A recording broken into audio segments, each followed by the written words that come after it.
Hola a todos. I just wanted to say a quick word about discussion so far. First, I'm appreciative of the fact that everybody's been very on point.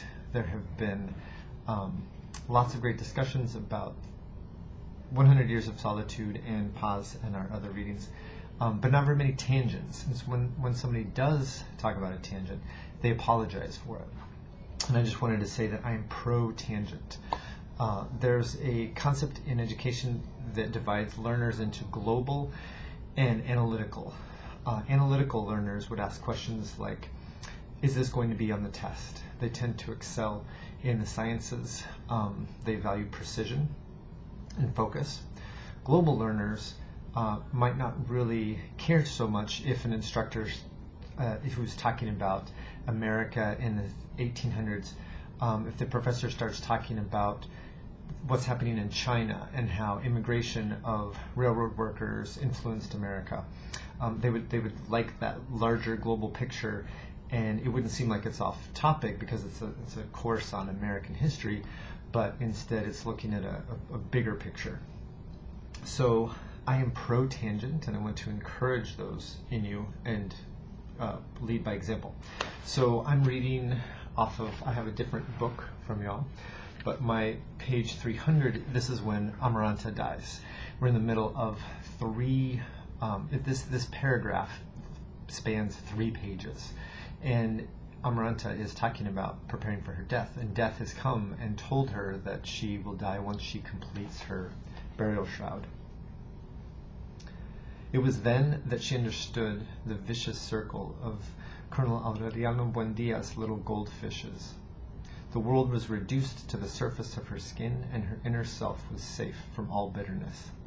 It pained her not to have had that revelation many years before, when it had still been possible to purify memories and reconstruct the universe under a new light, and evoke without trembling Pietro Crespi's smell of lavender at dusk, and rescue Rebecca from her long slough of misery. Not out of hatred or out of love, but because of the measureless understanding of solitude. I just thought that's a great quote that maybe somebody might find useful in their essay, Tracking Solitude.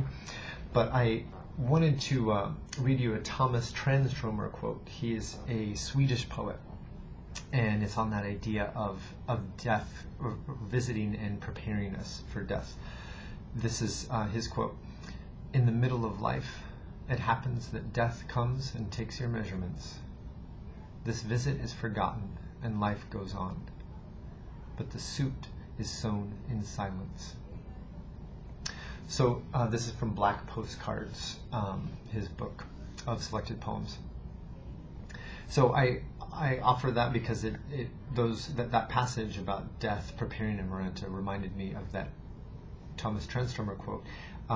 We have the magical realism where it's done as like a deal in a way where she gets to be aware of it. She knows that her death is coming whenever she finishes her shroud, and yet the game is she gets to take as long as possible. It took her like 4 years to prepare the thread that she uses to weave that shroud.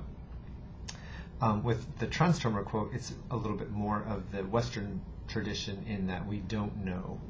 We are that our measurements are taken, and it's really without us knowing, and then this impending death is slowly, this suit that we're going to wear when we die is sewn in silence, a little bit more chilling. So anyway, I just wanted to encourage tangents, and I'm looking forward to your essays. Let me know if you need any help. I'd be happy to give you some notes on a rough draft or something. All right, that's all.